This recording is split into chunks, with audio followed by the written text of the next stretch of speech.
Before we jump into the video, make sure to like and subscribe, and without further ado, let's jump into the stories.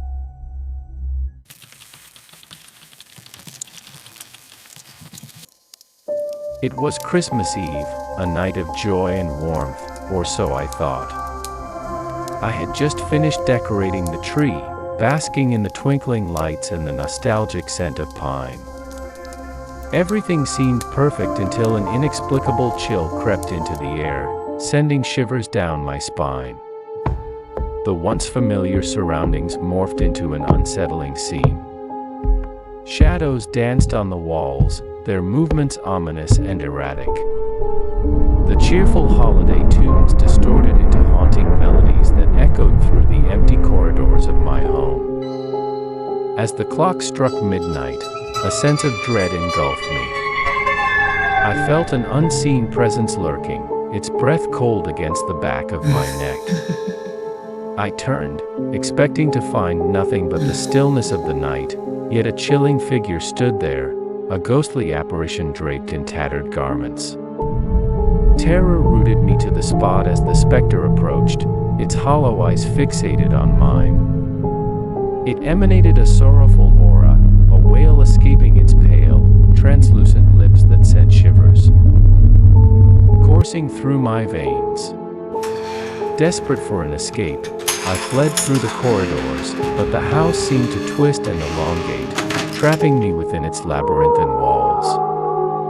The apparition's mournful cries grew louder, resonating within the confines of my mind. The ghostly presence seemed to embody the forgotten spirits of Christmases past, their pain and longing consuming the atmosphere. I was caught in a nightmarish loop, reliving fragments of forgotten memories, each more haunting than the last. Hours passed like fleeting moments, yet the grip of the supernatural persisted. It wasn't until the first light of Christmas morning that the ghostly apparition vanished, leaving me shaken and bewildered.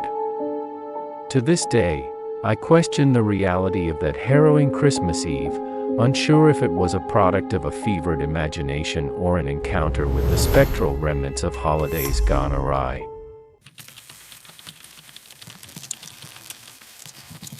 It was Christmas Eve, a time meant for family gatherings and joyful celebrations. However, for me, it was a night steeped in solitude. My parents had to leave for an urgent vacation, leaving me behind in our creaky old house. As darkness descended, the once familiar rooms took on an eerie atmosphere. The quietness of the house amplified every creak and groan, and the twinkling lights on the tree seemed feeble against the encroaching shadows. I tried to distract myself by watching cheerful Christmas movies, but the isolation gnawed at me.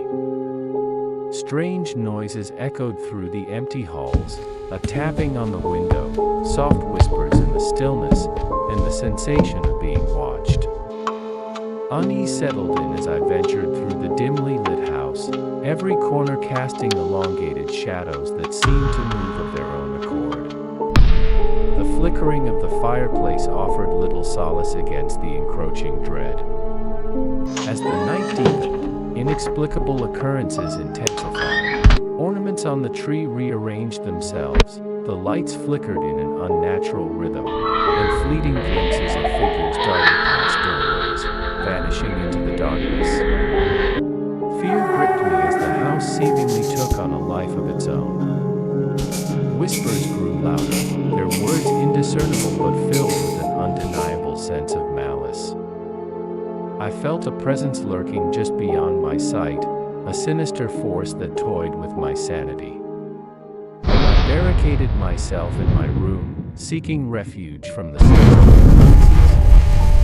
But even there, the air felt charged with an otherworldly energy, as if the very walls harbored secrets that whispered malevolent intent. The night stretched on endlessly, each passing moment more unnerving than the last. I longed for the comfort of my parents' presence, their absence amplifying the haunting nature of the house. It wasn't until the first light of Christmas morning pierced the horizon that the unsettling phenomena ceased, leaving me shaken and bewildered, questioning the reality of the harrowing night.